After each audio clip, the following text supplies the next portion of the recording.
Hey creatives, welcome to my mini series 5-minute fat quarters, and this is a series where I show you some fun and fabulous fat quarter makes in 5 minutes or under. No frills, no fluff, just fat quarter. So without further ado, let's go on with today's fat quarter make. So what we will need to make our bag is 1 fat quarter, some scissors, some chalk, some clips or pins, a safety pin, some string or ribbon for your drawstring, a ruler, matching thread and a sewing machine. So the first thing we're going to do is fold our fat quarter in half and cut it. Then fold a small hem down on either of the smaller edges, the small sides, and pin them and give them a sew into place so they're nice and secure.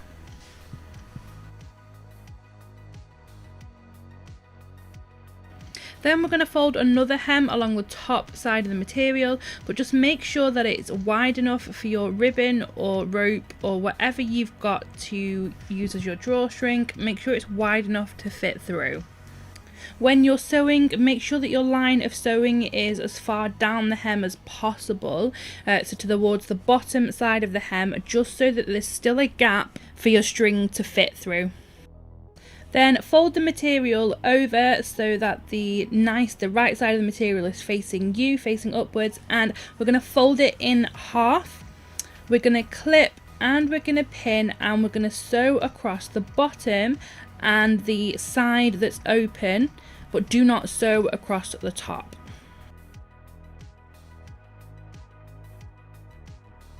Next, just trim off any extra threads and flip the bag the right way round.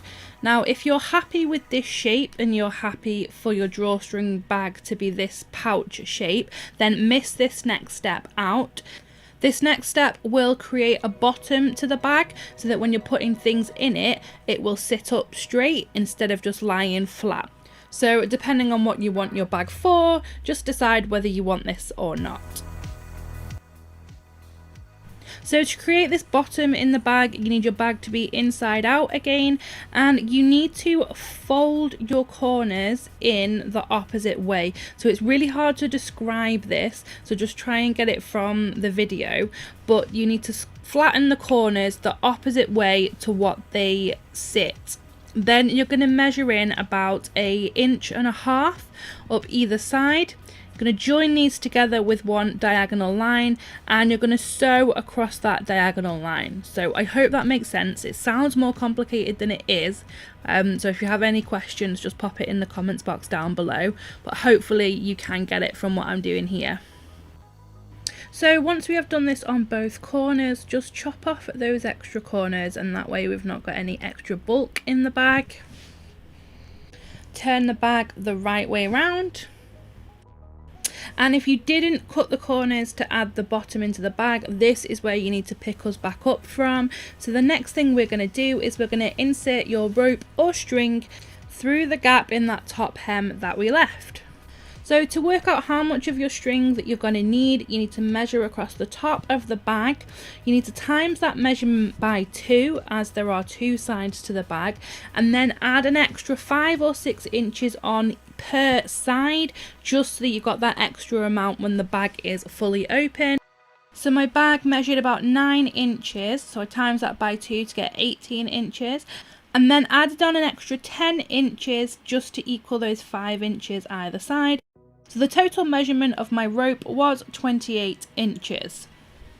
The main thing to note though is you can always trim it down, but you can't add it on. So if you need to cut it a little bit bigger just to be safe, that's absolutely fine.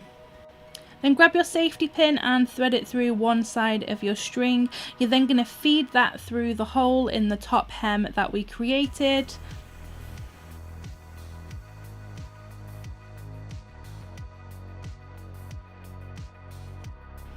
Then pull your string through so that it's even on either side, and I just added a little knot into the end of these just to stop it from going back through the hole, and so it should all stay in place nicely. And there we have our drawstring bag. So this one measures roughly 9 inches by 9 inches, but the same principle can be applied to either smaller bags or larger bags. I didn't give initial measurements in the start, but I think as long as you have the same sort of shape, so that long kind of rectangle of material, you should be able to use exactly the same principles to create something that's a little bit bigger. Maybe even try using 2 fat quarters together. But yeah, just be creative and put your own spin on it. So I hope you've enjoyed today's video and you're enjoying this mini series. Please do show me some love and hit that like button down below, the subscribe button and the notification button, and that way you will not miss out on any of my future videos. So I will see you in the next 5-minute fat quarter video. Keep creative. Bye.